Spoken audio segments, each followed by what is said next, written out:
Join me as I explore and photograph the beautiful landscapes of the western United States in the hope of capturing those epic moments of nature's brilliance with my camera to share with you.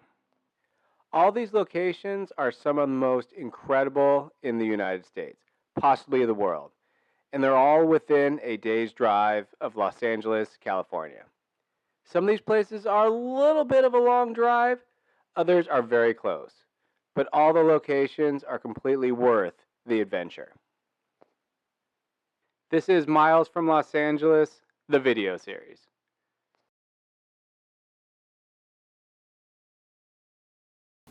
For this first episode, I thought I'd show you my camera gear to give you an idea of how I photograph nature.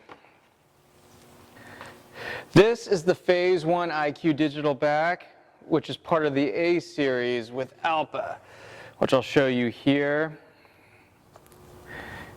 Here's the Alpha camera, and the row stock, this is a 35mm lens.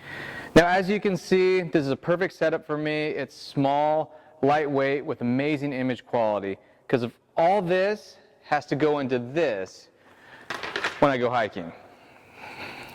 Now, even though this is a digital back, I try to treat it as film in the way that I don't want to shoot that many shots, and I want to keep everything in camera. I want to capture everything via just the camera. So if it does need to go to post, it's very little stuff, maybe a little white balance, but not too much to do. And how I do that, I always carry my Schneider filters, which are connected to the lens with the Lee filter holder. And also, I love bringing the circular filters that can just go right to the lens. Now, the Phase 1 back with this Alpha system, it can't communicate to the lens through the Alpha camera.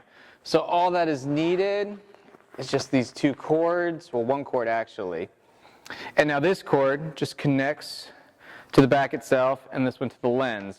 So now they can communicate with each other, and when you're looking back via post-processing, you can read what the exposure was, what the shutter speed was, just for your notes if you weren't taking them at the time. And this is just the cable release, which connects right here to the lens.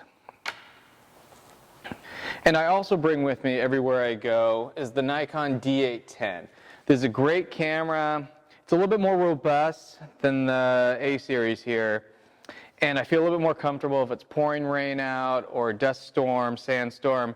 I feel a little bit more comfortable bringing out this Nikon and ensuring that I will get a high quality image. I also bring with it the 24-70, which is a great lens for this camera. Now, both these cameras fit right to my tripod, whether it be right to the ball head or to the panoramic rig. This panoramic rig I use depending on what I'm shooting to get that panoramic look. And I'll set this up, and you can line it up perfectly with the horizon and capture multiple images, whether it be 2 to 15, depending on what camera I'm using, and stitch them seamlessly together to create one panoramic image.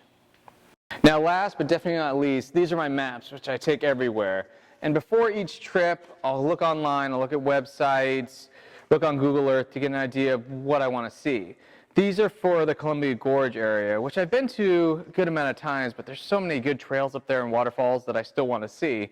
So these will help me get to those places. So I just kind of print out information, where to go, driving roads, paths, images of where to park, and so on. And this just allows me to find these new places. And I used to put these on my iPad, but we're going to be in Oregon in February. It's going to be a little cold, and I'm not going to trust that battery and those tablets to last very long. And if these get wet as well, they're still going to be around.